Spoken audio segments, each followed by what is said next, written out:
So this sweater is going to be totally customizable as far as your size goes and how you want to wear this and how you want it to fit. So I'm going to show you what measurements you're going to need to make sure that this fits properly for you. So the stitch count is totally up to you. I will give you the stitch count of what I'm using for this, which I would say this is around a medium or large that fits snugly. It's not tight, but it does, it's not super form fitting, but it does fit on the more snug side for a medium to large size. So the first thing that we're going to go over, this is a chart from the Craft Yarn Council, and I'm going to link that in the description so you can reference this if you would like, but I'm just going to show you on this chart what you are going to be measuring, and I'm going to give you my measurements so you can see what the comparison is to yours according to how you would like this to fit. So I'm going to highlight these sections that we are going to be measuring, and I'm going to let you know what measurements I have for mine. So the first one that we're going to do is bust circumference. So this is all the way around your bust, to the back all the way around the front. So you will take a soft measuring tape and measure that. If you need more help in figuring out your measurements and how to measure, if you need a visual, I do have a video tutorial showing how to do some measurements, so you can visit that. I also have that in the description if that would be help to you. So bust circumference, mine is going to be 38 inches.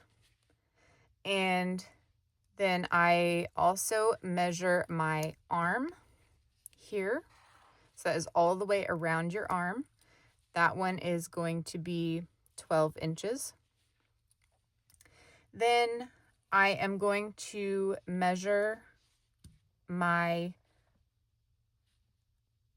center of your neck to your wrist. So we're going to do this measurement. And for me, this one is 27 inches.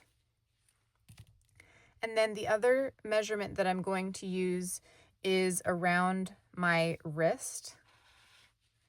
Mine is 7 inches. And then I'm also going to measure from the center of my neck down to my waist, or wherever you want the bottom of your sweater to land. We are going to end up adding about a 2-inch ribbing. So just keep that in mind, that you want to get your measurement here, but also keep in mind there will be 2 extra inches added onto it for the ribbing. So this measurement for me was 21 inches. And then remember, you're adding the 2 inches of ribbing here. So now what I'm going to share with you is how did I adjust the sizing, because I didn't make this exactly to the size of each of these.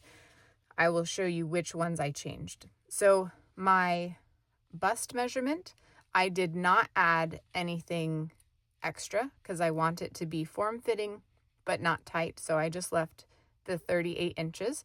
And then with my arms, I wanted those to be a little blousy. So I added 4 inches to that, which would equal 16 inches. And then my arm length here, I subtracted 1 inch because my arms always stretch and it always folds over my hand. So I want to take out a little bit of space there so that I don't have that falling over my cuff and over my hand. So I'm going to remove 1 inch from that measurement, and that is going to equal the 26 inches. And then the center of your neck down to your waist, or wherever you want your sweater to land, I'm leaving that because I want it to be that length. And then also I know that my ribbing will add an extra couple inches. And then my wrist measurement, I did not change that at all. I measured it where how I wanted the cuff to fit, not directly against my wrist. And why I did that one different, I'm not sure, because you can see that my wrist measurement is about 6.5 inches, but I measured at 7 because I knew that's the size that I wanted my cuff to be. I don't like my cuff as tight as it can be on my wrist. I like a little extra movement in there. So that is why I measured that. If you are measuring directly against your wrist, then you can just add an additional 1/2 inch to that, or however you want it to feel on your wrist. That's how I would measure your wrist, is just where you feel that it is a comfortable spot.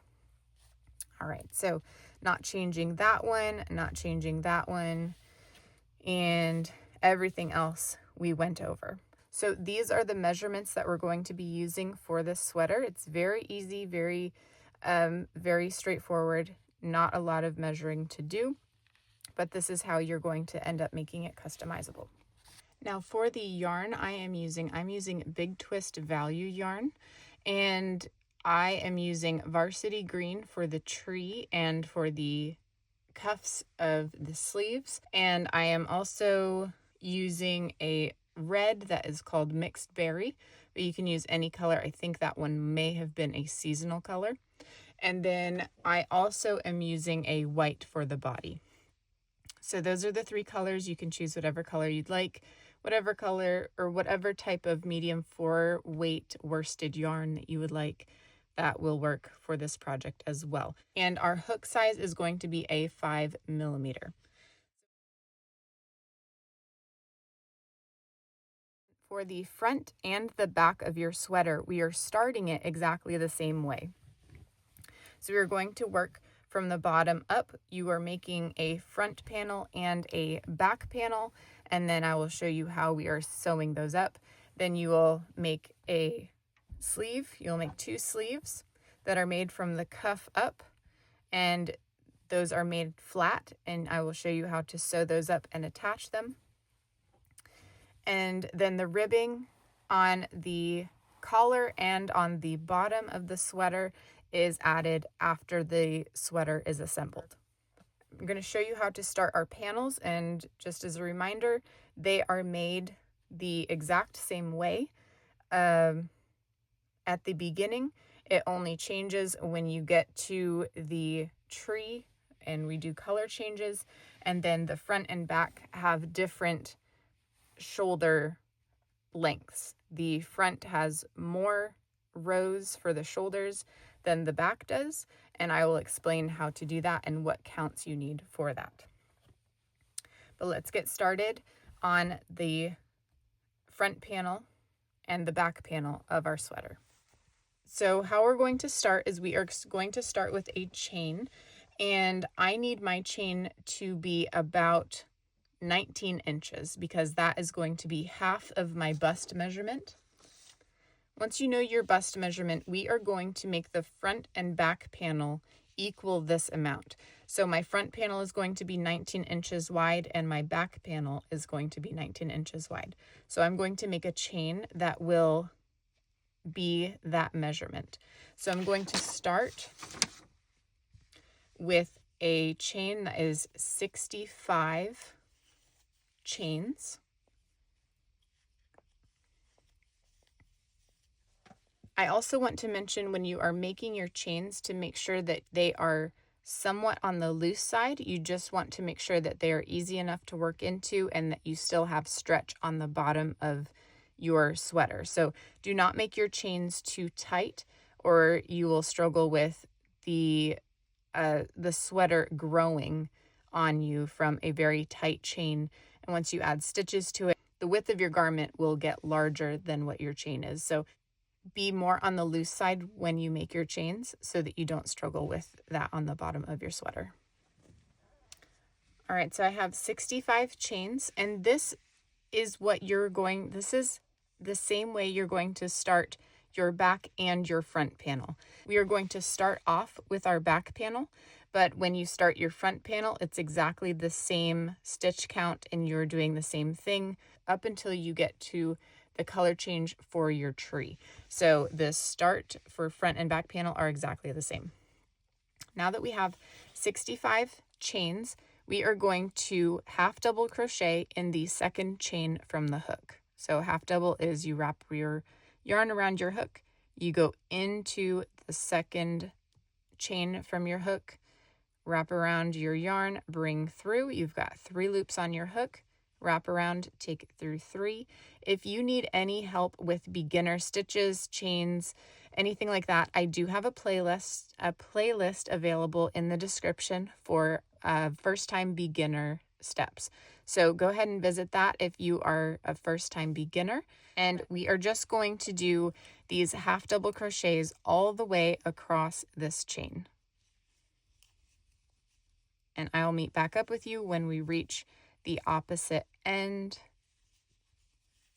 When we reach the end of our chain, and I'll show you how to turn your work. Once you've gotten to the last chain, you're going to chain 1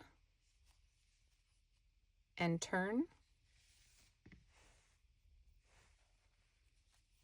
And then you are going to do a half double crochet into the first stitch there, and in every stitch all the way across. And that is how you're going to turn every row. So when you get to your last stitch over here, you are going to chain 1 and turn, just like we did right here. And if you are struggling with keeping the proper count for each row, you can use a stitch marker to mark your last stitch so you make sure you don't miss it. But you can always double check and count your stitches every few rows to make sure you have not gone in or out. So you make sure you have not lost or added stitches. So continue doing this until our next step.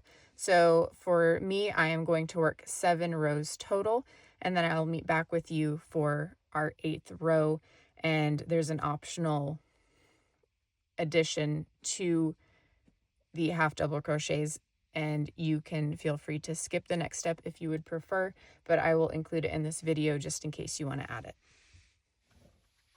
Now, once we have finished our 7 rows, I'm going to show you what I'm doing on the 8th row.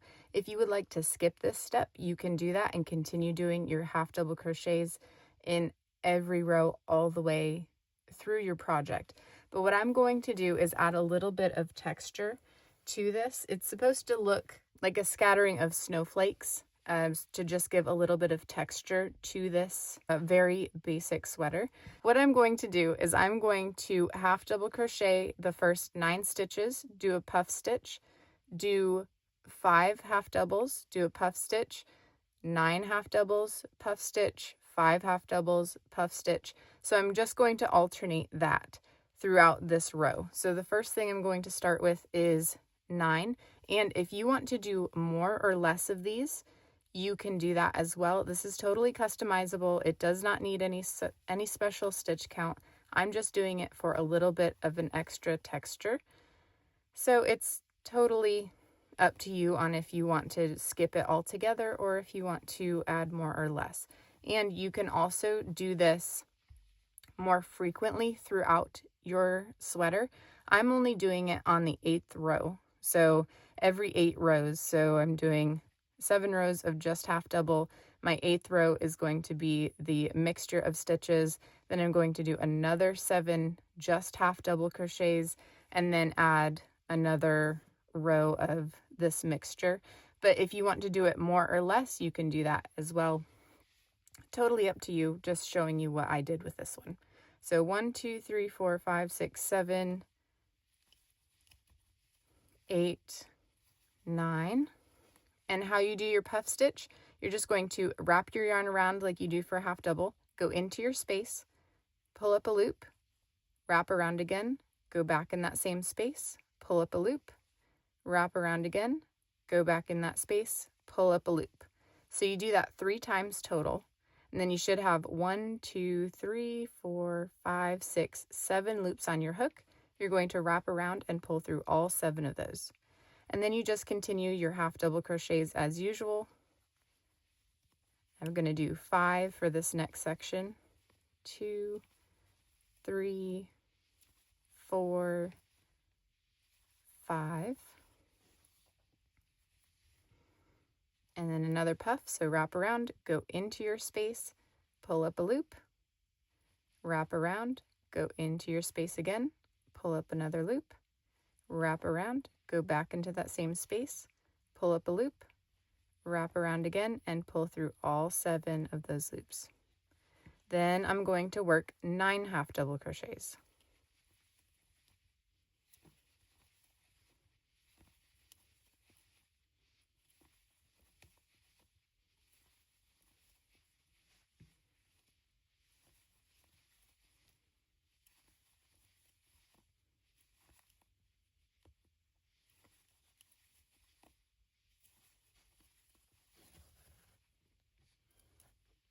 Another puff stitch, wrap around, go and pull up a loop, wrap around, go into your stitch, pull up a loop, wrap around, go into your stitch, pull up a loop, wrap around, go through all 7. All right, now I'm going to do 5 half doubles. 1, 2, 3, 4, 5, and then I'm going to do another puff stitch after that. But you can see what it is it's 9 stitches, puff stitch, or 9 half doubles, puff stitch, 5 half doubles, puff stitch, 9 half doubles, puff stitch, 5 half doubles, puff stitch. So that's the order I'm doing that, and like I said, I'm doing it in every 8th row. So 7 rows of half double, the mixture row, 7 rows of half double, mixture row. On this next mixture row, I'm going to start with 5 stitches, puff stitch, 9 stitches, puff stitch. So it's the opposite of how I started with this one. So I'm not going to show you that just because it's the same thing over and over. But when you get to that row, what I did was I just started with 5 instead of the 9, and then just continued the 5, 9, 5, 9 in between those puff stitches. So it does not matter what you end on over here because it is going to be different each time you do these. They are going to land in different areas because you're alternating the one that you start on. So this one is 9, next one is 5, one after that one is 9, 5, and it just keeps going like that, so that you can get that alternating look. So this is what it looks like completed, where you can see that it is offset. You can see all these are offset from these, off from these, and it just gives a unique look. And like I said, you can do more or less. You could do it different each time. Like one you could do, more frequently, and then less, and then more or less. Whatever you want to do, totally up to you.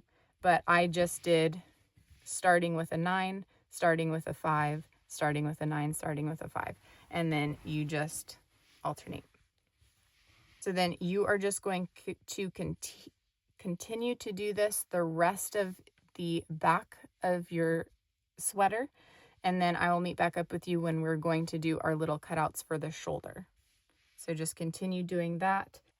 For this size, for me, I did a total of 52 rows, and then I will meet back up with you at that point and we will add our cutouts for the shoulders.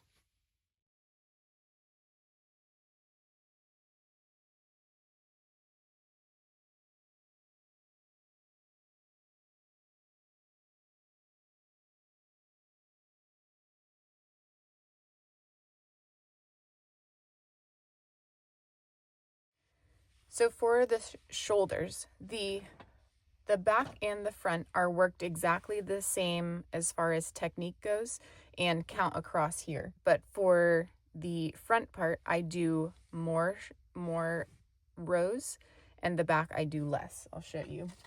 So my entire back piece was 58 rows total, but I only worked partial rows on the last 5.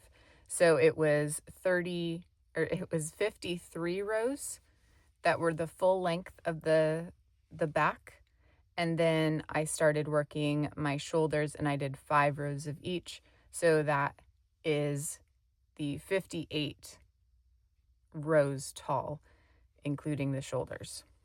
And I'm just going to do the exact same thing in working across this direction, but I'm going to mark where I want my neck to be.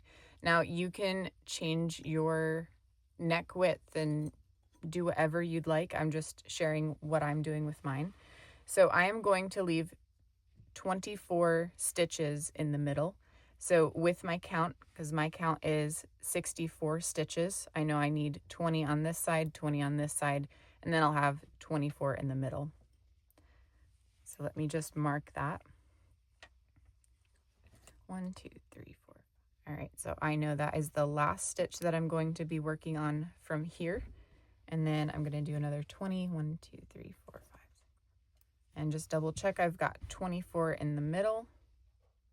All right, so 24 stitches in between my 2 shoulders here. So it's simple. I'm just going to be working back and forth from here to here, back and forth like I did these rows. So now, depending on if you are doing your back or your front, you will have 10 shoulder rows for your front, and you would have 5 shoulder rows for your back. So whatever one you are working on, that's how many rows you would have for each. At least that's for mine. If you feel like you need more or less, you can adjust it. All right, so I am just going to tie off this end, and I'm going to leave enough yarn here to sew my shoulders together when I'm ready to assemble the sweater. And I did a chain 1 there, and I'm just going to pull this thread through and pull that tight. So that side is done. And we're going to do the same thing on the other side, but we're going to start from where our stitch marker is because we want to be consistent in the direction that our rows are flowing. So we started this one where we naturally would have started our next row, and then we went back and forth that way. So we're just going to do the same thing over here. I'm going to take my tail and do a slip knot, and I'm going to attach it to where my stitch marker is. And just slip stitch there. I'm going to chain 1 and do a half double in that same space. And then half double all the way across to your end. And then you're just going to continue doing that same thing that you did on the other side. Just go back and forth. For your back piece, it's going to be 5 rows, and for your front piece, it's going to be 10 rows for this one that I'm making. And again, if you need to adjust, feel free to adjust as you need to.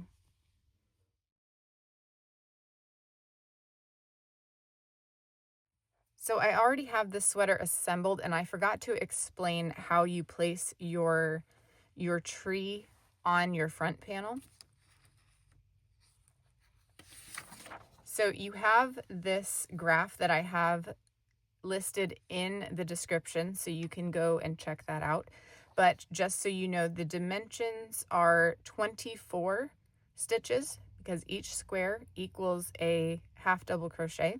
So it is 24 inches by 30 inches. That's this picture. So you want to know that wherever you start your tree trunk, you have 30 stitches, or actually it's 29. It didn't go all the way to the top. But 29 stitches tall is where your tree is going to be located. So what I like to do to make sure that I place the tree in the right area on the front panel, I make the back panel first, and then I know where to place my tree according to this panel, because I hold it up on my body and I see where I want it to start and where I want it to end, knowing that the 30 stitches or 29 stitches of this chart is my allowance of how big my tree is. So I take my back panel, I hold it up to my body in the mirror, and I give myself where I pin, like I take a little stitch marker and I will pin it to wherever it seems like a good spot to land. on the front and also on the bottom, and just try to find a good space in the middle there. So that is how I place my tree, and how I eyeball where I want my tree to land as I look at the back panel. And then I know where the trunk is going to start on the front panel. That's how you place that.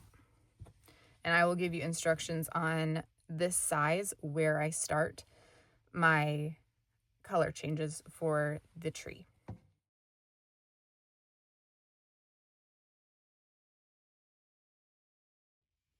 So I'm just going to complete this 8th row and then do one more row of half double crochets so that I have a total of 9 rows. And then I'll meet back up with you when we're ready to add the part of our tree to the sweater. All right, so to start our tree, what we are going to be doing is working our white and then changing colors. For the trunk is going to be brown, so I'm going to change for brown for these stitches, and then I'm going to work the rest of the sweater in the white. So the way that this is going to work is I'm going to wrap up some balls of yarn for the trunk. Now, some people use yarn bobbins. You can absolutely feel free to do that. You can wrap it any way that you want. I'm just going to do little balls of yarn because I'm going to be working with it on a table, and it's easy enough for me to keep track of the different colors right on my table. So with this technique, I believe this one people technically call Intarsia, but you could also call it Tapestry, I guess. It would fall under either category. I believe what makes it Intarsia is because we are going to make our separate little bobbins and not carry our yarn over the different colors. So that is why I'm going to do the separate little round balls or skeins or whatever it is that you want to use for your different colors. So right now, what I'm going to need is I'm going to need the white that I have attached to my sweater right now is going to be on this side of the tree. So it's going to carry all the way up on this side. And then this side, I need to wrap a separate ball of white so that the white stays on this side of the tree and works up this side. So then I have 2 separate sections of white. I will have 1 section of green, and I will have 1 section of brown. So I'm going to wrap my brown and my second white ball right now. I'm just going to wrap that up in separate balls so I have those individual sources of yarn. This is the first brown that I found. This was a scrap of brown yarn that I had. So I'm just going to go with this one. It is a medium 4-weight, just like the rest of the yarn. So that is what you want to go for, is the same weight yarn. This is the brown I'm going to go with. And then I'm going to wrap some of my white yarn up. And I have put this tree PDF in the description, so you can print that off or download it if you would like to, so that you can have this as well.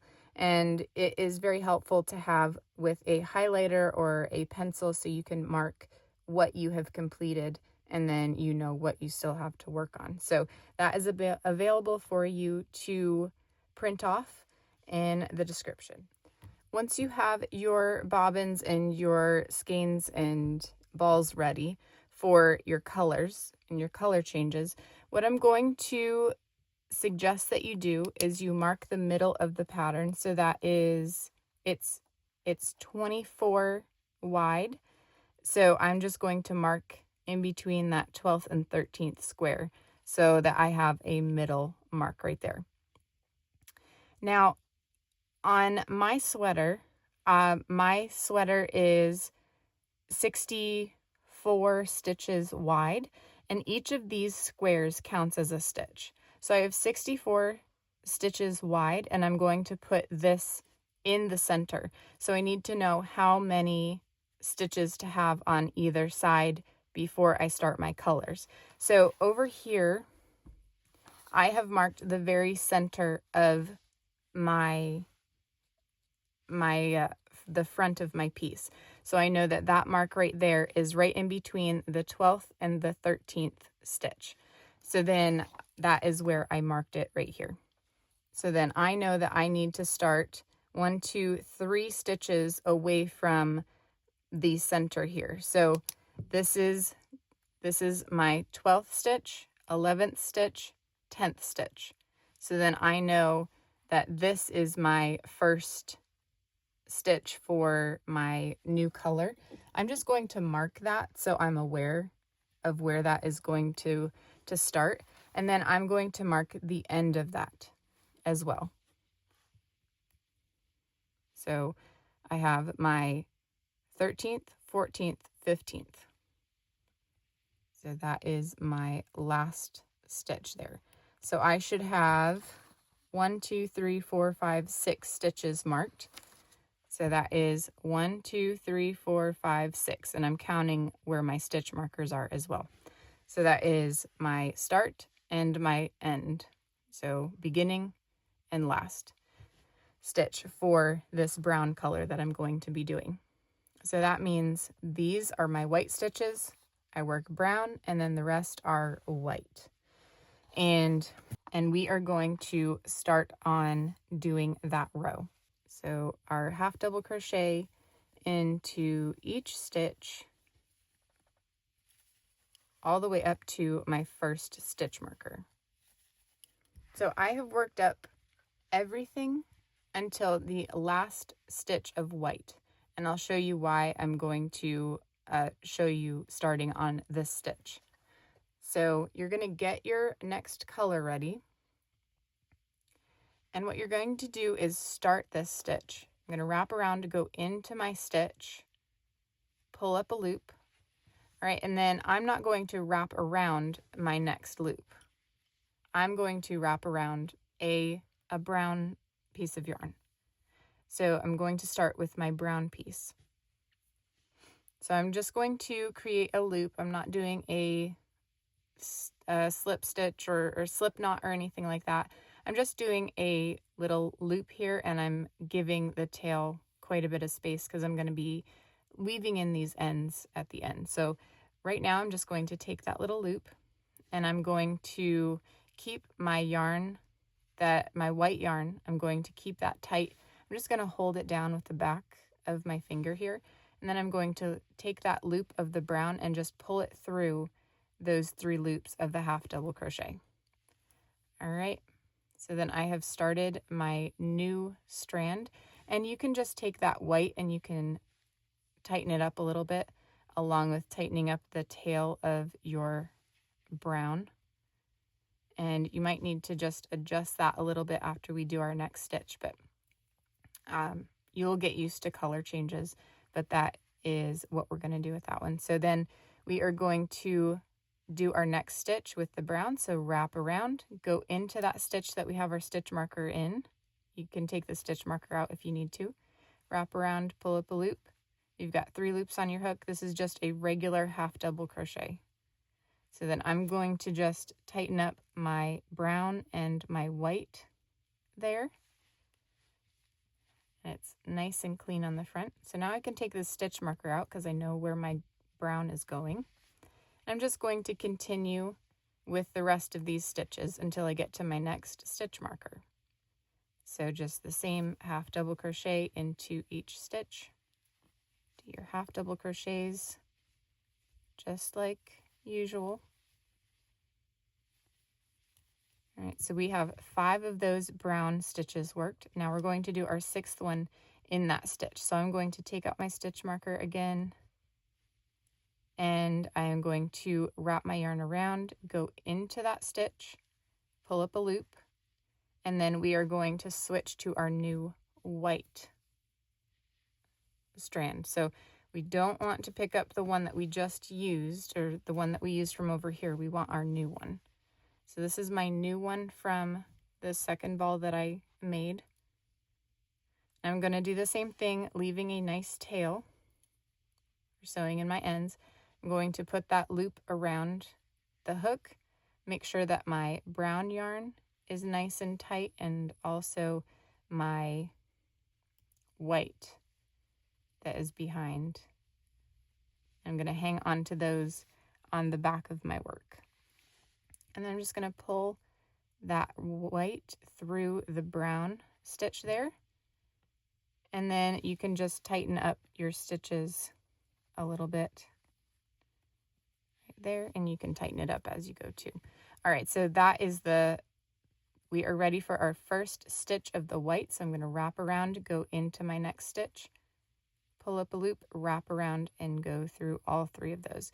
Now is a good time to just tighten up all those tails.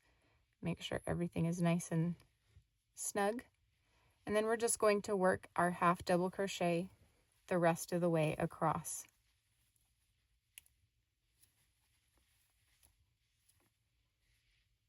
So I have completed the rest of that row. You can see the start of our little trunk here.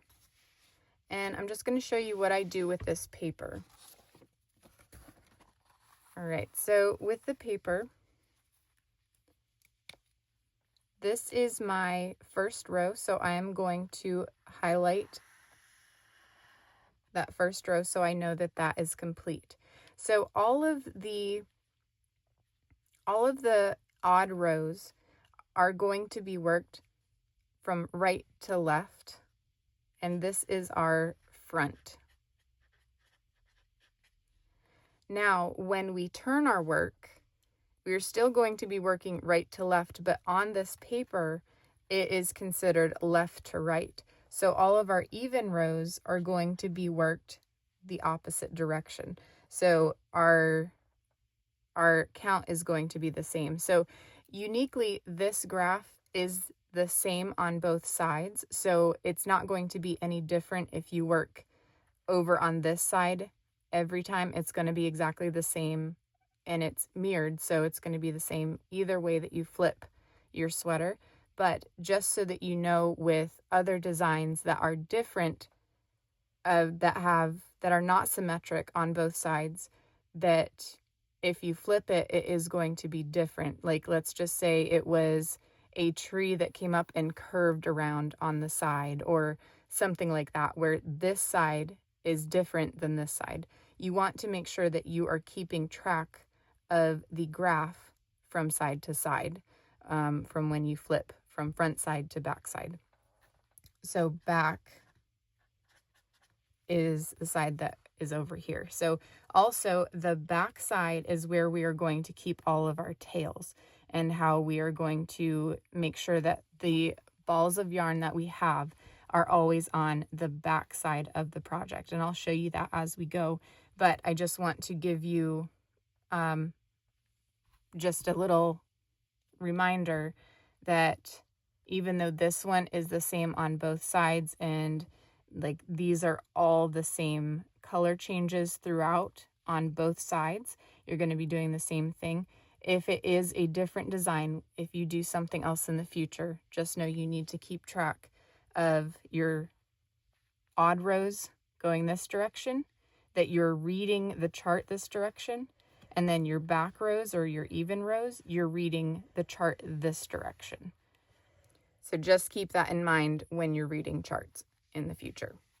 All right, so now we are going to be working our chart this direction, which is everything is exactly the same, and we are going to change colors the exact same all the way across this row. So let's turn our work. Chain 1. And see how our tails are still coming off of this side. We want to make sure that they are always staying on this side. So I'm going to move these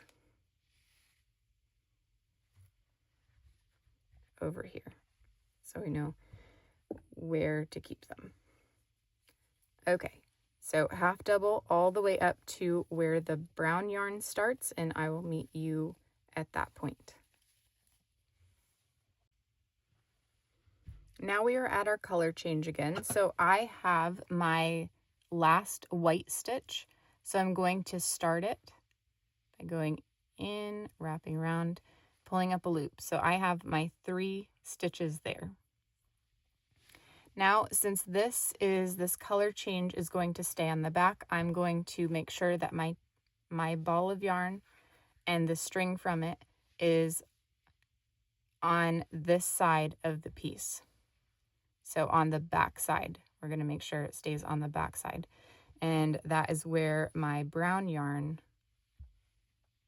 is located as well. So I've got my brown yarn here, and I'm going to finish this stitch. Pull that tight right there. And then I have picked up my brown yarn from the ball that I have, and I'm just going to complete that stitch. So the reason why we are doing finishing our last stitch with this strand, and I'll show you, we're going to finish this right there, pull my tail, get that nice and tightened up. All right, the reason that we want to finish with it is if I finished with a white, then that white would be the top loop of my next stitch, because this is the loop that's on your hook always ends up being the top piece, like this right here. That was the loop from the previous stitch. So that's why we always want to make sure that we are finishing the stitch with the new color, so that when it lines up, when it lays on top of the new stitch, it is not a different color. We just want to make sure that all the stitches are consistently the same color for the whole stitch. All right, so I'm going to continue with my stitches. I'm going to do my 6 half double crochets across the brown, but remember, don't finish the last 6 stitch with the brown. We're going to change over to the white. So I've got 1, 2, 3,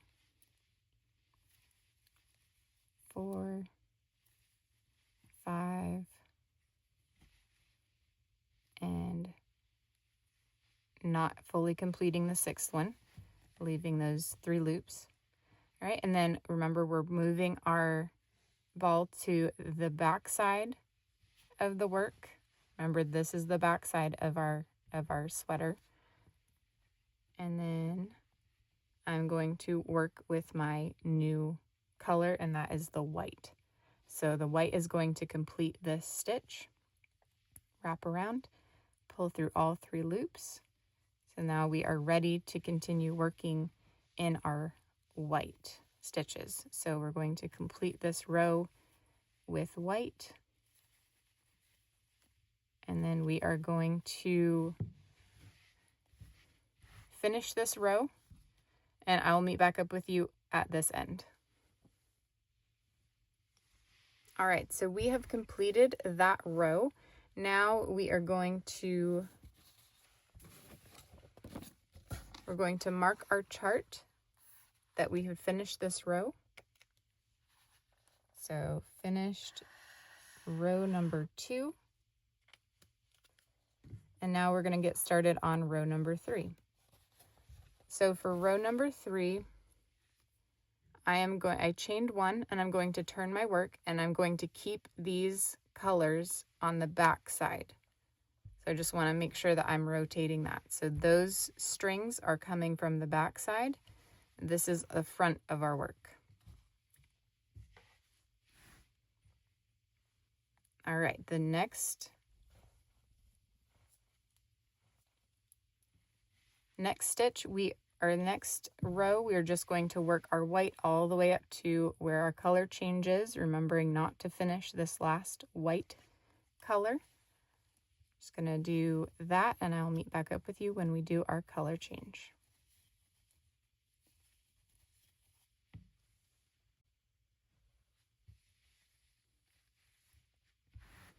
So I'm getting ready for my color change. I have done the beginning of my white there, and remember, I'm keeping all of my yarn on the back side, so I'm just going to keep that back there.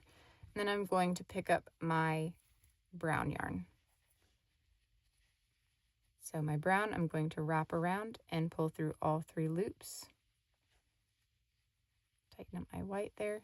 And then I'm going to complete my 6 brown stitches, leaving that last one almost done. All right, so got 1, 2, 3, 4, 5. I'm on my 6th one, keeping my brown yarn in the back there. I'm going to pick up my white,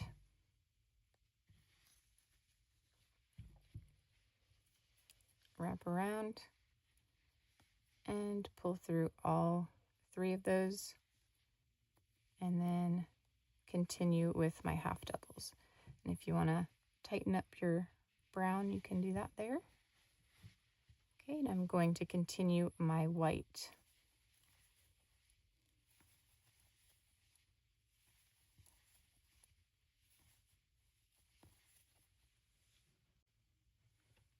Now this row has been completed. I'm going to mark it off on my chart. So I've completed row 3. And then you're just going to continue doing these rows back and forth, remembering this side, or odd is this direction, even is this direction, odd, even, and to always keep your yarn on the back side of your work so that the tails all stay consistent on the back. All right, so let's finish up the rest of our trunk, and then I will show you how we are going to start our Christmas tree portion. So this section is done. I have completed the trunk of my tree, so I'm just going to mark off those 2 rows that I did that. All right, so I am getting ready to start on row number 6. And just out of habit, even though this is the same on either side, I am just going to remind you that we are going that direction for our even rows, which means we're going to start on our back side. So I am going to actually clip my brown yarn, and make sure that you do that with enough of a tail to weave in your ends later. So I'm just going to do that. I can put my brown yarn to the side, and that one is all done. If you want to weave in your ends now, you can absolutely do that, but I'm just going to leave them for later on, for a little bit later on. So now we have our green we're going to add for our tree. So we need to do the same thing that we did with the brown and mark where our starting and ending spot is. So since we are working on the back side, starting on this side for the even row, I'm going to flip my piece over here.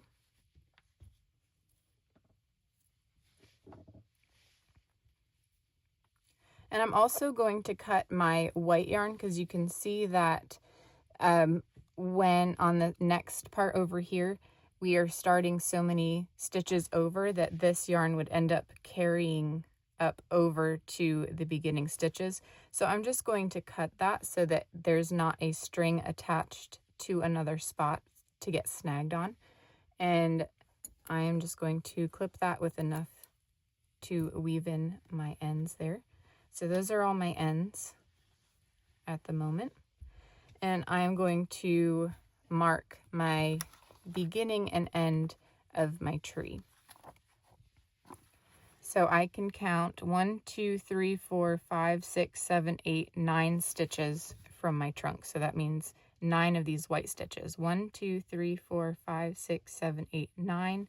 And I'm going to mark that 9th stitch. Okay. And then on the other side, I want to make sure that it is the same thing. 1, 2, 3, 4, 5, 6, 7, 8, 9. 1, 2, 3, 4, 5, 6, 7, 8, 9.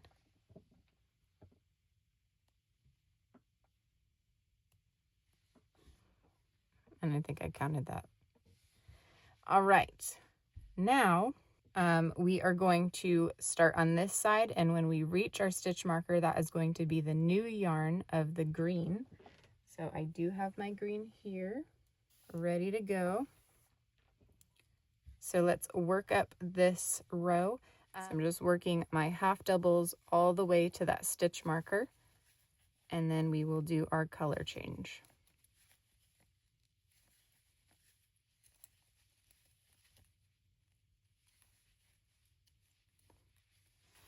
All right, I'm at the last white stitch, so just going to do the same thing.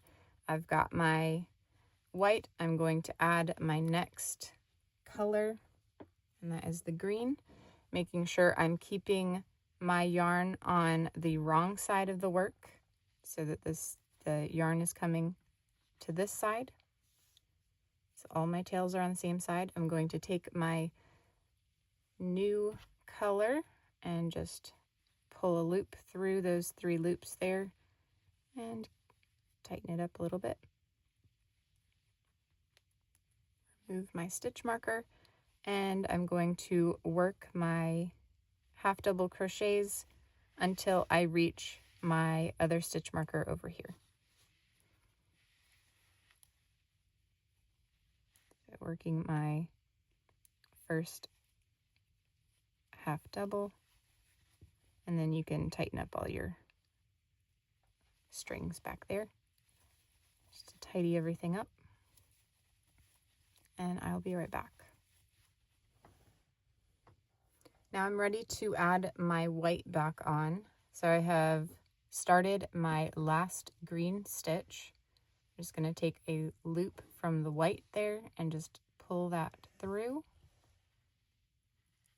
making sure I keep my green yarn on the back side of my work with the rest of the tails, and my new white tail on the back side. And I'm just going to start, let's take that stitch marker off, and complete the half double crochets for the rest of the row. And you can tighten up any of your stitches and your tails.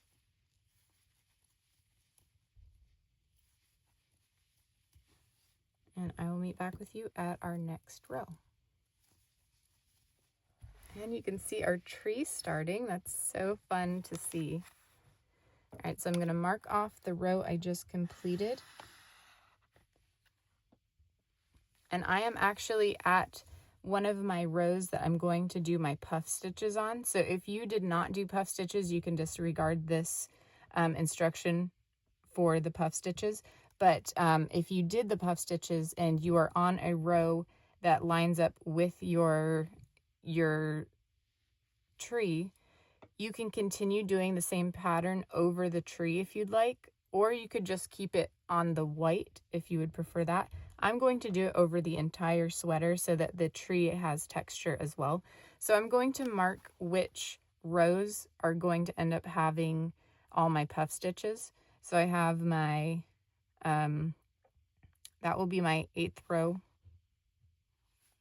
there. 1, 2, 3, 4, 5, 6, 7, 8.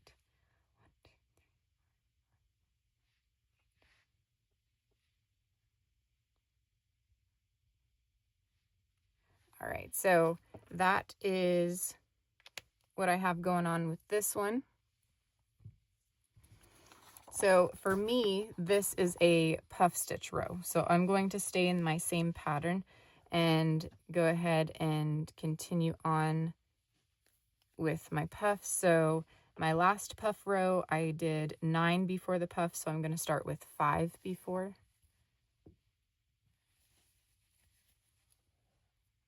And then I'm just going to continue going with my same pattern of 9 and then 5.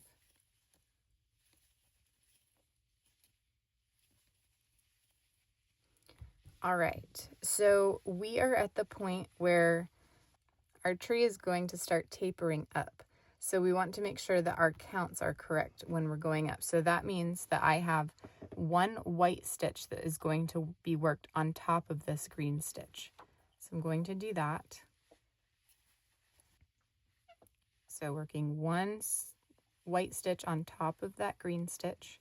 All right, so I'm going to work the first part of that next white stitch. All right, so keeping my white on the back part of my work, I'm going to grab my green. I'm going to grab my green and finish that stitch.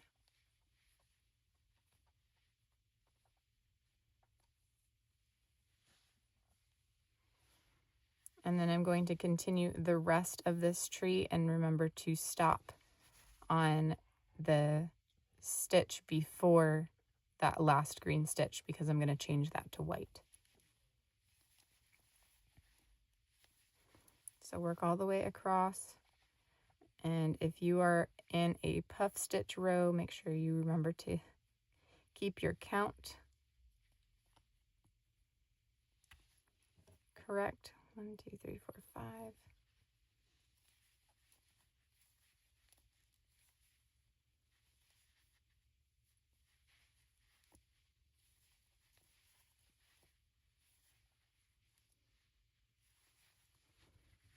All right, so I am at my last green stitch.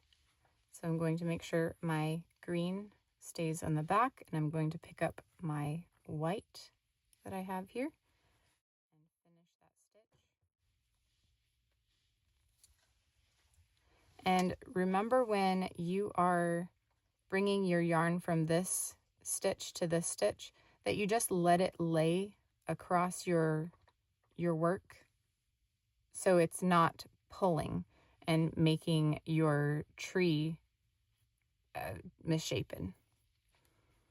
All right, so I finished that green. I'm going to continue working on top of that green, just like on our chart over here, leaving that space open, or working that one and working that one white over the green.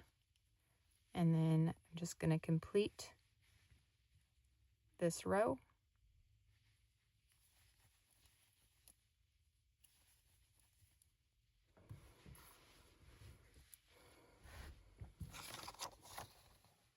All right, and I have completed that row, so I'm going to mark that one off.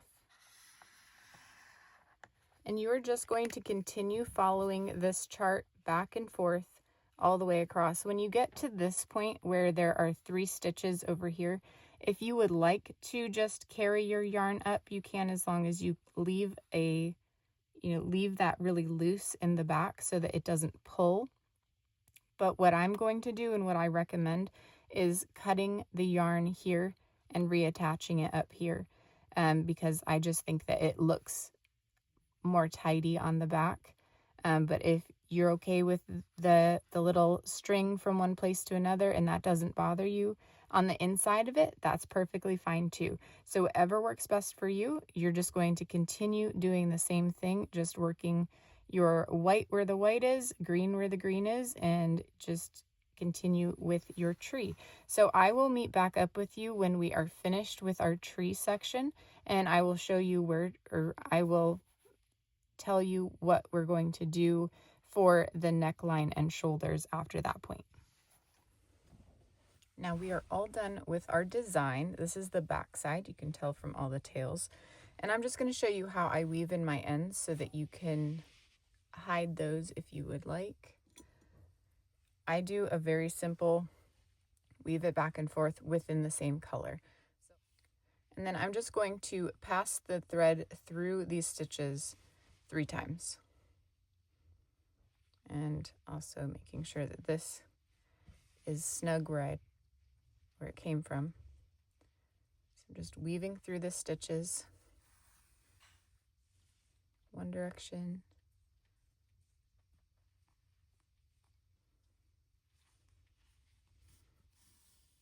I just go in multiple directions so it doesn't add any bulk to the sweater.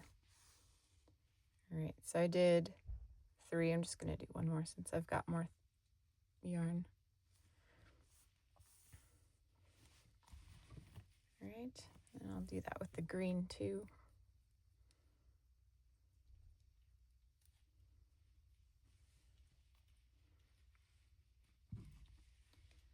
And And just do 3 passes or more if you'd like. That 3 typically does really well for me in making sure that things don't come unraveled.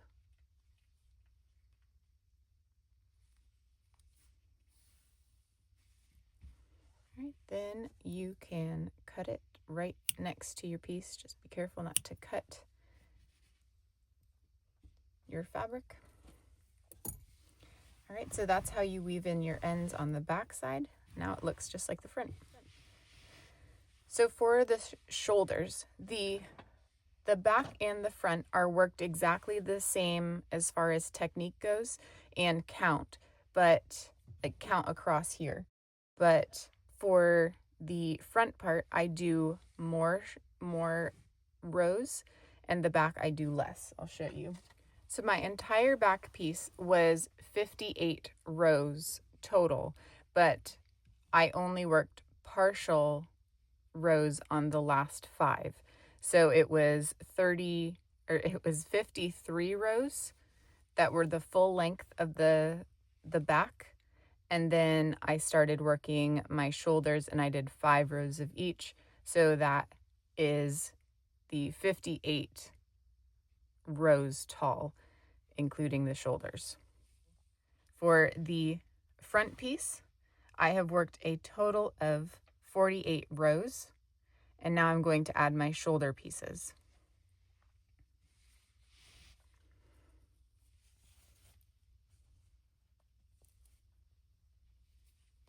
And I'm just going to do the exact same thing in working across this direction, but I'm going to mark where I want my neck to be. Now you can change your neck width and do whatever you'd like. I'm just sharing what I'm doing with mine. So I am going to leave 24 stitches in the middle. So with my count, because my count is 64 stitches, I know I need 20 on this side, 20 on this side, and then I'll have 24 in the middle. So let me just mark that. 1, 2, 3, 4, 5, 6. All right, so I know that is the last stitch that I'm going to be working on from here. And then I'm going to do another 20. 1, 2, 3, 4, 5. And just double check I've got 24 in the middle. All right, so 24 stitches in between my 2 shoulders here. So it's simple. I'm just going to be working back and forth from here to here, back and forth like I did these rows, back and forth for 10 rows to make my shoulder. So now, depending on if you are doing your back or your front, you will have 10 shoulder rows for your front, and you would have 5 shoulder rows for your back. So whatever one you are working on, that's how many rows you would have for each. At least that's for mine. If you feel like you need more or less, you can adjust it. All right, so I am just going to tie off this end, and I'm going to leave enough yarn here to sew my shoulders together when I'm ready to assemble the sweater. And I did a chain 1 there, and I'm just going to pull this thread through and pull that tight. So that side is done. And we're going to do the same thing on the other side, but we're going to start from where our stitch marker is because we want to be consistent in the direction that our rows are flowing.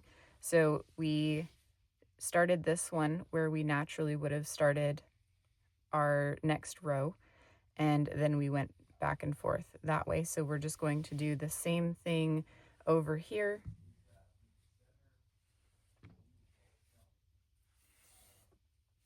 But we're going to attach our yarn. So I'm just going to take my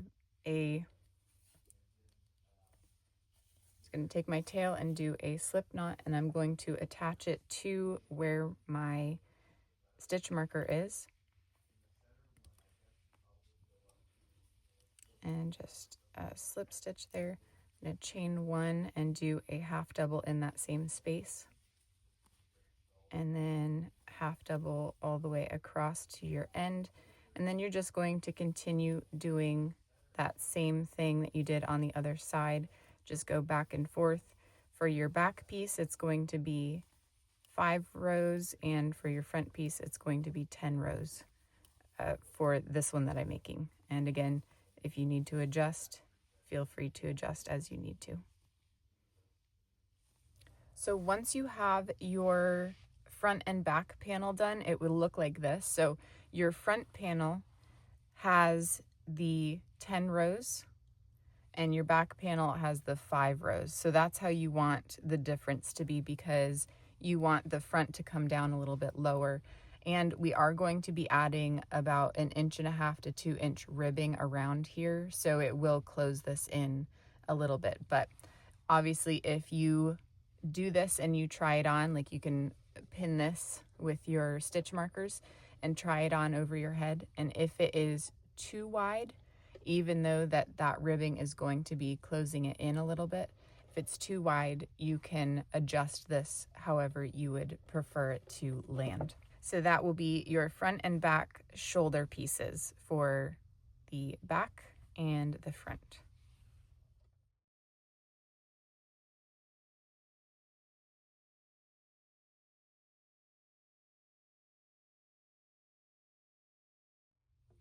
Now we're going to start working on our sleeve, and our sleeve is worked from the cuff up.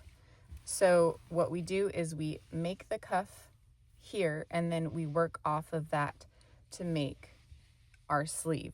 So the measurements for that, just so you can measure for your own size.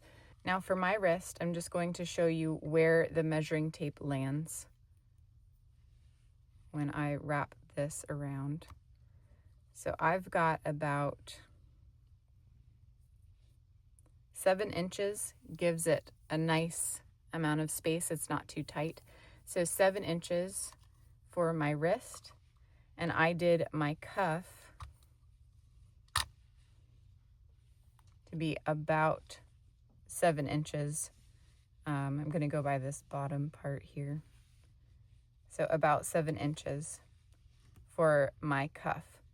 So then after that, you work up this direction. So as far as size goes, this section of the sleeve ended up being 16 inches. So you just want to assume that it is going to double and give you an extra couple inches there. So my starting was 7 inches and then my ending was 16 inches. So my arm width is 12 inches. So that is giving me a 4-inch positive ease. So it's going to be nice and baggy because I wanted these sleeves to be baggy compared to the body. But that's just the style that I wanted. And you can keep that in mind with the width of your ribbing here. So you could do it a little bit smaller if you want to make sure that your sleeve ends up smaller. It's totally up to you, and I will also share with you how to make the sleeve smaller once we get to this section of the arm. So let's start on the ribbing and go from there. For our ribbing, we're just going to start with a slip knot, and then we are going to chain 9.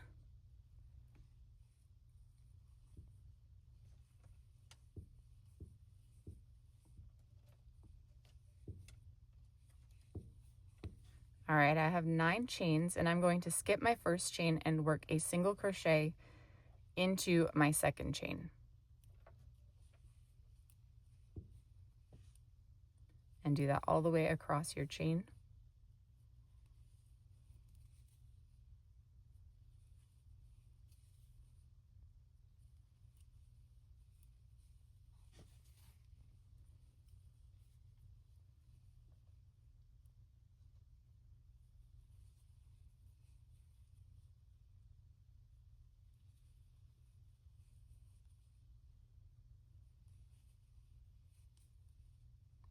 All right, I'm going to chain 1 and turn my work.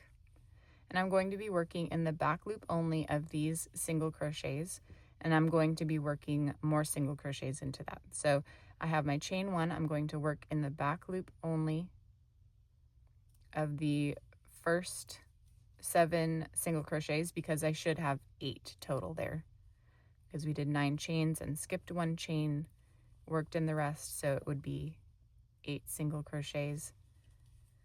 So we're going to work in the first 7, and I will show you what we're going to do in the last stitch.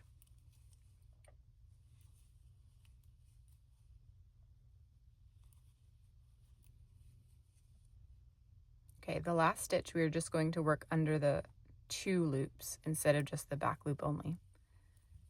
That gives the edge a nice secure ribbing on the ends. All right, so chain 1 and turn, and we're doing the same thing with working in the back loop only of each stitch until you get to the last one, and then I'm just working under the 2 loops of that last stitch. All right, working under the 2 loops of the last stitch, chain 1 and turn, and you're going to do that for a total of 25 rows for the size that I'm doing. If you want to do smaller than that, you can feel free to do smaller than that. Once you have completed your 25 rows, we're going to work a single crochet into the side of each row here. So if you have 25 rows, it's going to be 25 single crochets across, and you're just trying to work in the end of each one, but just double check that you have the right number. The single crochets should just match your rows that you have made, if it's a different number than the 25 that I did. All right, so single crochet into the end of each row, making sure that you have the same amount of single crochets as you have rows. So I'm just going to count as I go.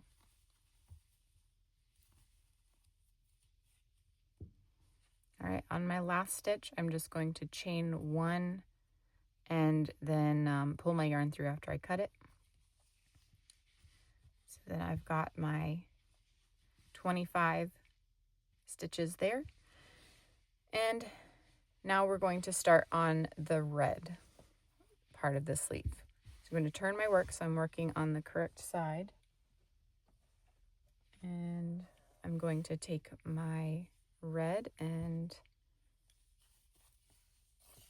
do a slip knot, and I'm just going to attach it to the green there, the first stitch. I'm just going to do a slip stitch right there and chain 1 and do a half double crochet into that space, and I'm going to do 1 more half double crochet into that same space.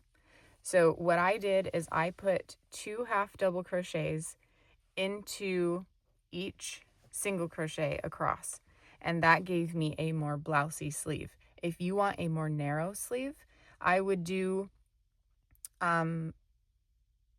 recommend doing either 2 half doubles, 1 half double, 2 half doubles, 1 half double, and continue that across, or you could do 2 half doubles, 1 half double, 1 half double, 2 half doubles.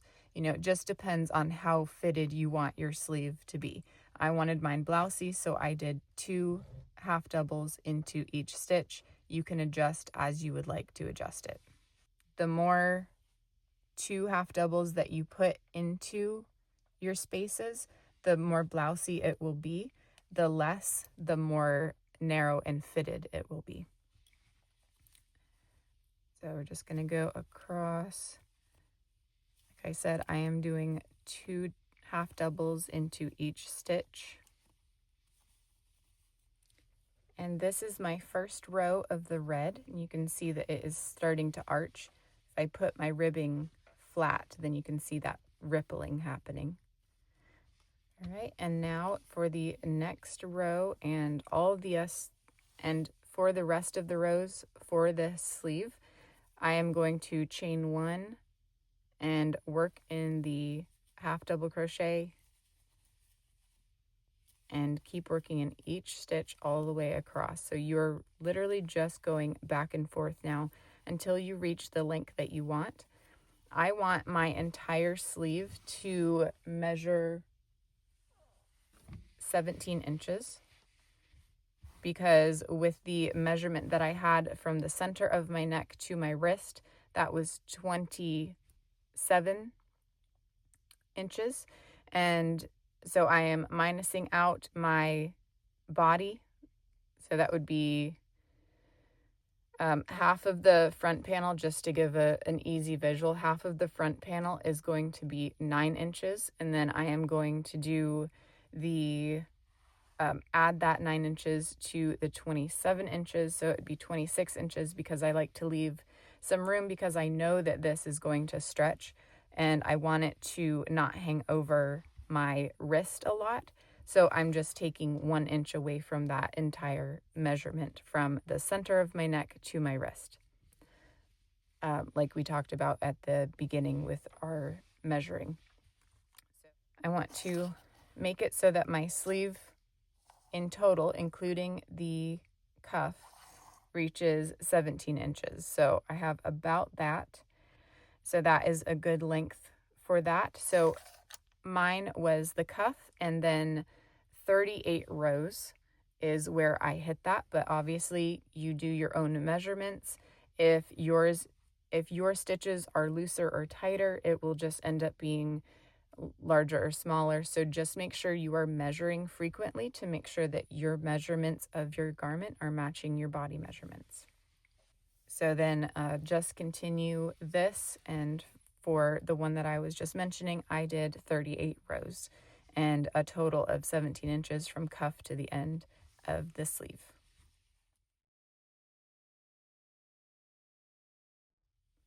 Now we're going to start putting our sweater together. So right here I have my front and back piece lined up, and I am going to use some stitch markers here and just line up my stitches so that I can stay on track.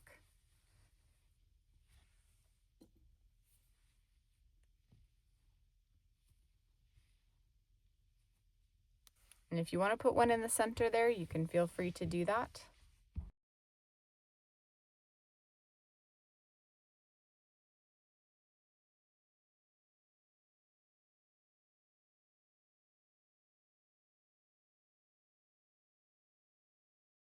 Right, so the tails that you left on here, I'm going to turn this so that I'm working from right to left, because that's the way I sew the best. So I have 2 strands here on the end. I'm just going to use one and I'll sew the other one in. So I'm going to leave the shorter one and sew that in later. I'm going to thread my yarn on my needle.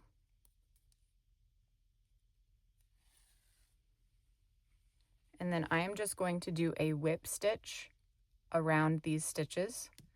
And it's totally up to you how you would like to attach them, but that's what I'm going to do.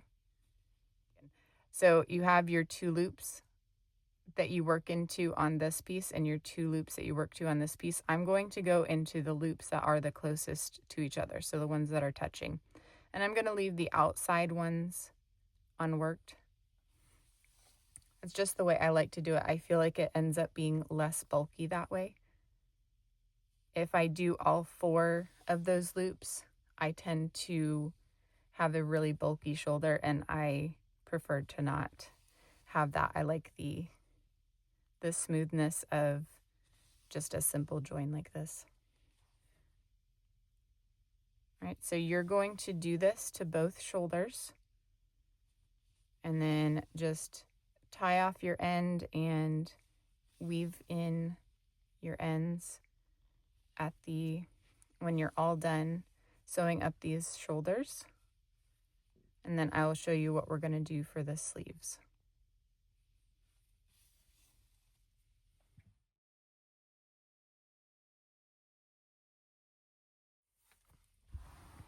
Now it's time for the sleeves. So since we only sewed together the top of the shoulders, we still can lay this open like that. So that's what you're going to do right now, is lay this open. It's going to be easier on a large table, so I recommend doing that. if you have access to a larger table than what I have right here. All right, so this is the side. I've got the neck hole right there. This is the side, the outer side. I'm going to take a sleeve. Doesn't matter which one, either one works. And you fold that sleeve in half. I'm going to take a little stitch marker and mark that right there. And then that stitch marker is going to line up with your shoulder seam. So go ahead and attach that right to that spot in your seam. Okay, and then just lay it across. Do not stretch it. We don't want to stretch it because then we'll have some issues. So you just want to lay it nice and flat. Lay this nice and flat. Don't stretch anything. And then we are going to attach to wherever it lands on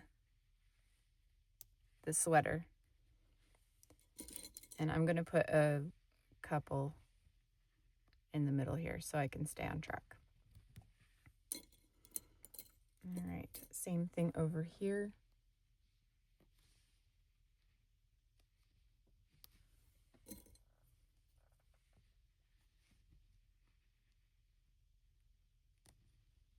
And now this next step, you can do it or you don't need to do it because we did find the center of the sleeve and then we laid it on the center.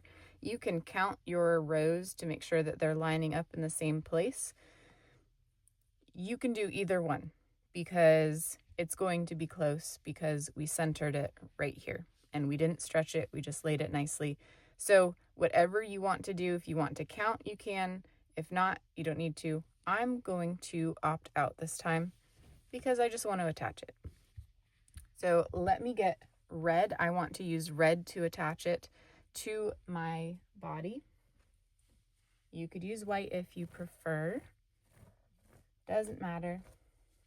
So I have my red. I am going to lay this across, leave some extra on both ends and double it because the worst thing that I think that happens with sweaters like this is that the sleeve gets attached too tight and then you get a weird puckering between the body and the sleeve. And I hate that so much. So I want to avoid that and make sure that I attach this very nice and loose. Not too loose that you see gaps, but loose enough that there's no gathering going on here. So I'm going to attach my yarn in the last stitch here, and wherever it was landing over on this side of the sweater, I'm going to put my needle in there. I am only going to get one stitch or one loop from here and one loop from here on the rest of my sides here, leaving a tail. Make sure you can weave that in. And I'm going through the same stitches that I did the first time just to secure it so that it's not going to go anywhere as I'm pulling my yarn through the rest of these stitches. It just secures it and it's not going to go anywhere. Just doing that one extra loop. Now I'm going to take one loop from the sleeve, one loop from the body, and I just try to do whatever is across from it because you've got stitches, the top of stitches here, but you do not have stitches on, or the top of stitches over here because this is the edge, the side edge of your stitches. So I'm just going to do my best with lining these up.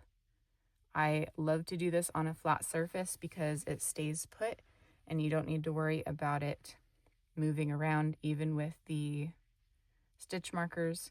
This is the way I prefer to do it. I find that my end result ends up being a lot nicer. So just keep in mind to not pull these stitches tight. You want them to be, nice and you want them to not be loose, but don't pull them tight or you're going to end up with a weird attaching line seam thing. Your seam is going to end up being a little wonky.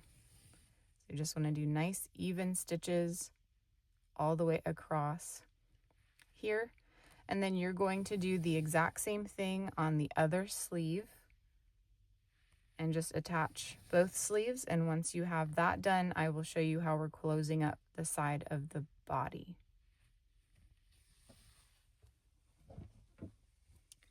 All right, now we have our shoulders seamed up. We've got our sleeves attached, and I have folded everything back on itself like a normal sweater. And we have our sides over here to seam up, and we have the underside of our sleeves to seam up. So we are just going to be doing the exact same thing that we have been doing. I'm just lining up my corners here. I'm going to get it pinned up along the sides and make sure that everything lines up properly on the ends. I like to go on each end and then go in the center and just make sure everything is lining up properly.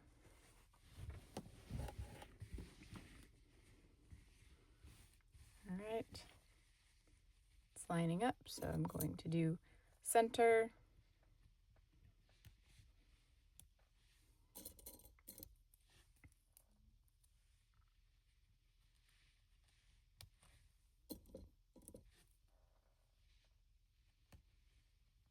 All right, just like that. You could do more or less, whatever you prefer. We're going to do that.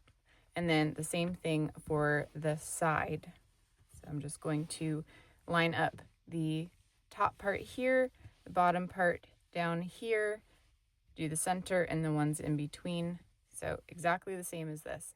You are sewing up the exact same way, just doing one thread from the top piece, one thread from the bottom piece, but this is not the top side of the stitches like we did on the top of the shoulder. This one is all sides. So when we sewed up the sleeve to the body, you had the top part of the stitch and then the side part of the stitch. So your stitches were going this way. This one, they are both lining up this direction, so you have the sides of both. So all you need to do is just stitch into one piece of yarn from the top, one piece of yarn from the bottom, and just go all the way down the sleeve that way, and then all the way down the body on that. So sew up the sleeve and the body on both sides, and then I will meet back up with you when we are ready to add the collar and the ribbing on the bottom.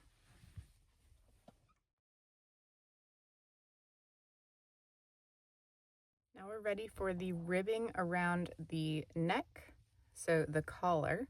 The first thing I'm going to do is a row of single crochets all the way around the outside of the collar.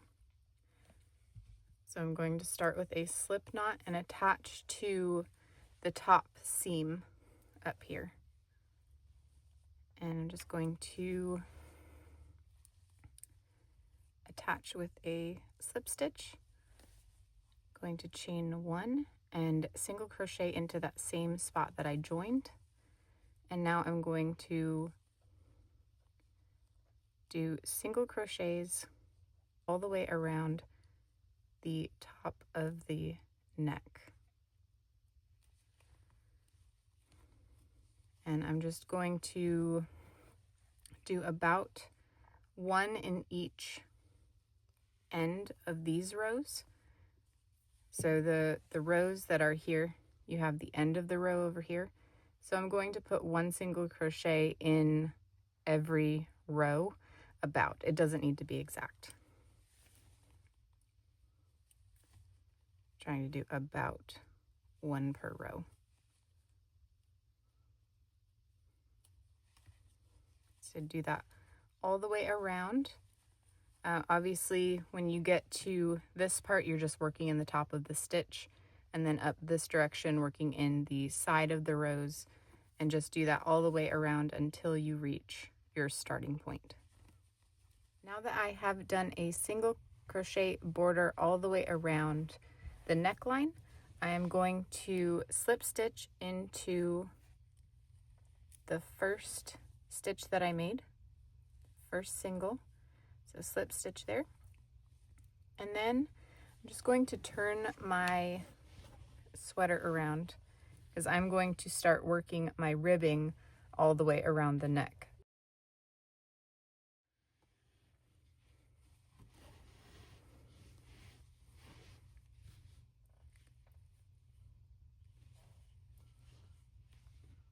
So we are going to start with a chain 9. 1, 2, 3.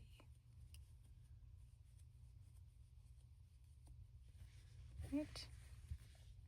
And then we're going to skip the first chain, work into the second chain, and single crochet all the way back to the sweater.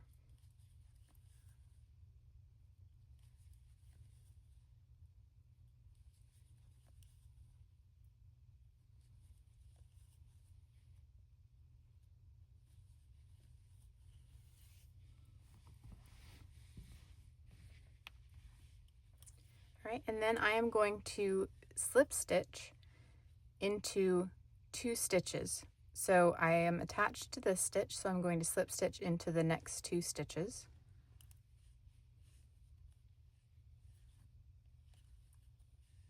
And then I'm going to turn my work. So instead of flipping the whole sweater, I'm just going to rotate this chain that I did. I'm going to skip the first or the 2 slip stitches that I just created, and I'm going to work in the back loop only of these single crochets. And I'm going to work in every single in the back loop only until I get to my last stitch, and then I'm going to work in both loops.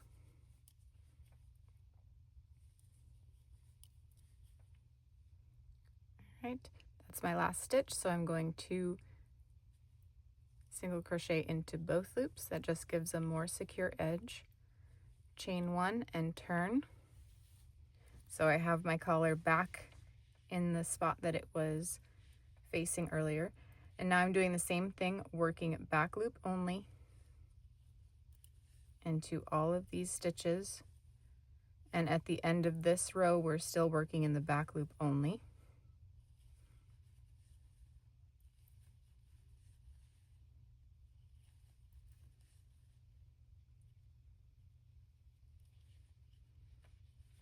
All right. And now I'm going to attach with 2 slip stitches in the next 2 single crochets. 1 and 2. I'm going to turn my work again, and I'm going to skip the slip stitches and work in the back loop only of all the single crochets except for the last stitch. And the last stitch I'm working in both loops.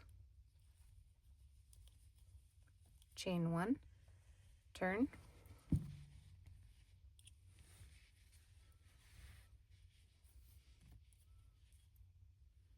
and then single crochet in the back loop only.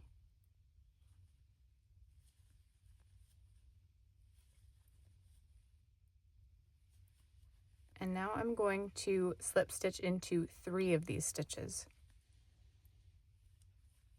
1, 2, 3. All right, turn my work. Skip those 3 slip stitches and work in the back loop only of all the single crochets except for the last one. And that one you're working in the 2 loops. All right, chain 1 and go back. And what we're going to do is that pattern, we're going to continue going back and forth for each row, but it's going to be connecting to the sweater with 2 slip stitches, 2 slip stitches, 3 slip stitches. That's going to bring a more tapered gather to your collar because we have these little extra spots, I just want to make sure that it doesn't become too wavy when we go all the way around with the ribbing. So attaching with 2 slip stitches, 2 slip stitches, 3 slip stitches, and then 2, 2, 3, 2, 2, 3, 2, 2, 3, all the way around. I'll meet you when we get back to where we started, and I'll show you how to join that together. All right, now that we have made it all the way around, you're just going to cut a nice long tail and just tie it off. Then you're going to take your yarn or tapestry needle and thread that. And then I am just going to stitch. I'm going to do a whip stitch. So I'm just going to go in to the stitch and just match up stitches all the way across this ribbing. So try and just grab one stitch from one side, one stitch from the other.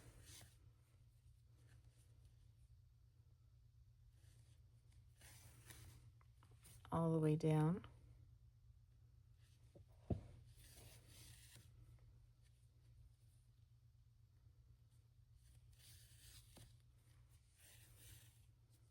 And then I'm just going to make a knot and then tie in my ends. So just made a little loop. I'm gonna pull that tight and then just weave in my ends like we've been doing.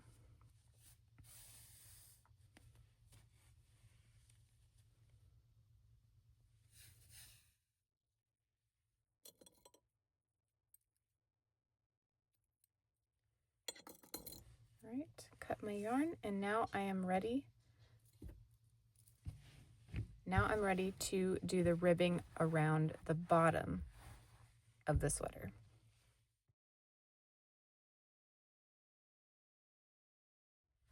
Just like we did for the collar, we're going to do a row of single crochets all the way around the bottom of the sweater so that we have something to work our ribbing into. And again, I'm just going to start on my seam over here with a slip knot and a slip stitch, chain 1, work the single crochet into that same space that I just connected to, and just going to do a single crochet in the bottom of the sweater, and you're just working into the remaining loops of the chain that you started with for these white pieces. So do that all the way around, and then I will show you what we're going to do for our ribbing. So I've reached my starting point, and I'm just going to slip stitch into the top of that first stitch. And now I'm going to start my ribbing. So I'm going to chain 9.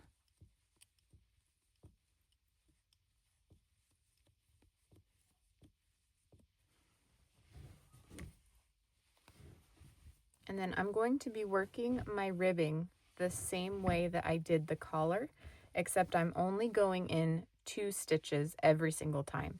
So when I get back to the sweater, I'm only slip stitching into 2 for the entire bottom of the sweater.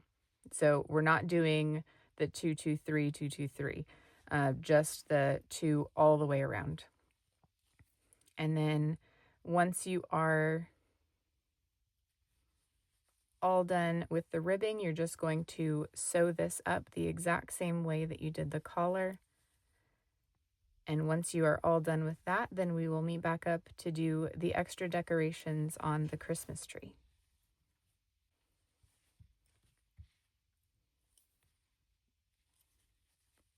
So I will see you when we are at that point.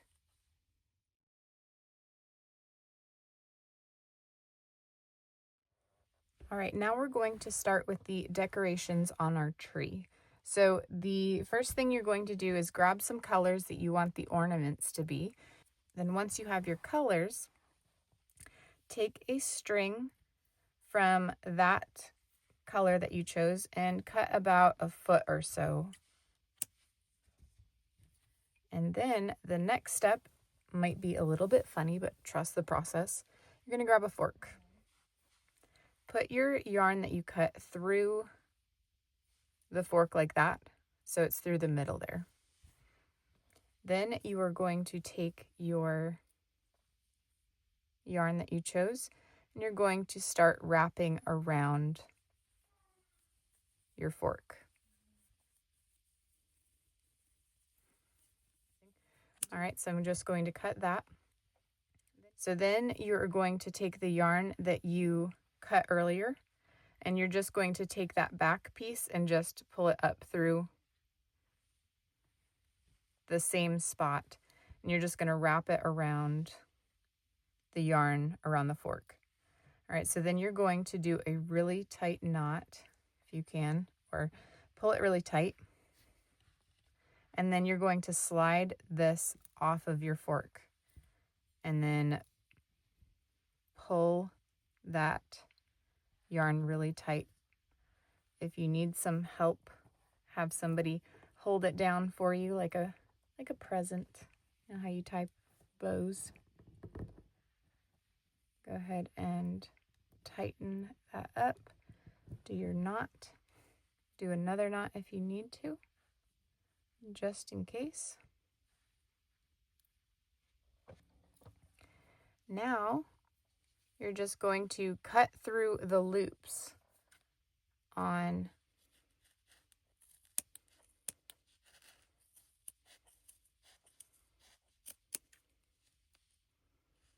just cut through all of those loops. Oh, before I start making a mess, let me grab my scrap pin. I'm going to start trimming over my scraps so I don't make a mess.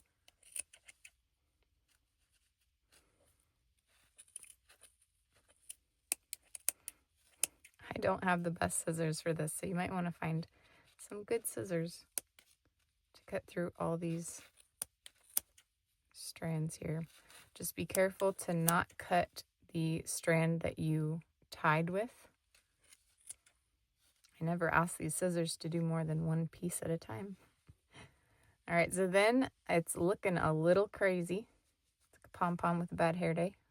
So we're just going to trim this up into a circle shape.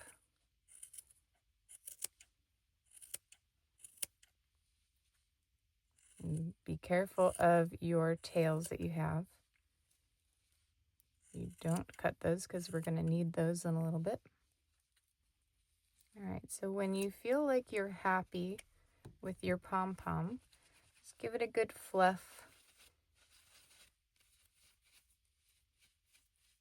See if it needs some more shaping.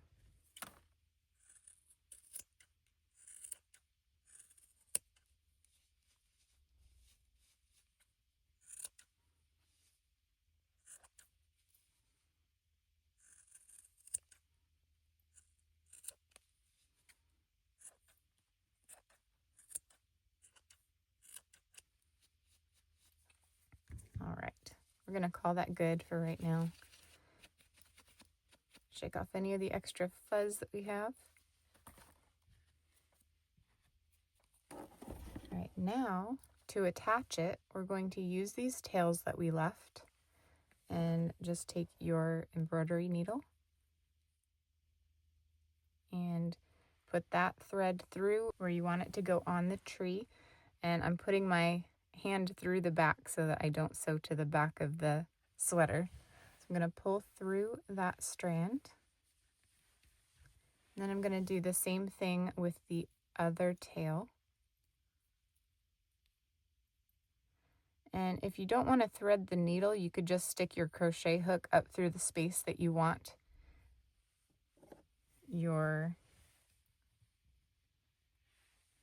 string to go through. Might be a little bit easier. Just pull that right through. And then on the back side, I'm just going to tie a knot there. I do 3 or 4 knots like that. And because this is a different color than your tree, and also you can't weave your ends into your pom-pom, I'm just going to leave a little bit of a tail here. So you will have some of those yucky tails on the inside, but you just want to make sure it's knotted nice. So then it looks like that. And you can add as many of these pom-poms as you would like. So that is how you add pom-poms to your tree. You can do smaller pom-poms if you'd like. You could just do the same thing when you wrap it around your fork, just do less wraps and cut it shorter.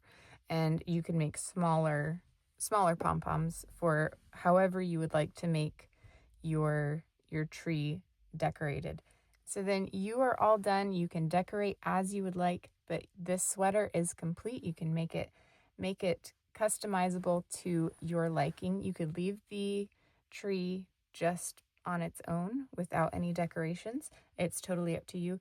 And also, if you find that your pom-poms start falling apart or that they fall off, it's an easy fix. You can always make more. You just cut the thread that it is tied on with, and you can replace it or take it off, and you can make a new decorations every year. So that is our Christmas tree sweater. Thank you so much for joining me. I hope you have a wonderful day, and I hope you find joy in the little things.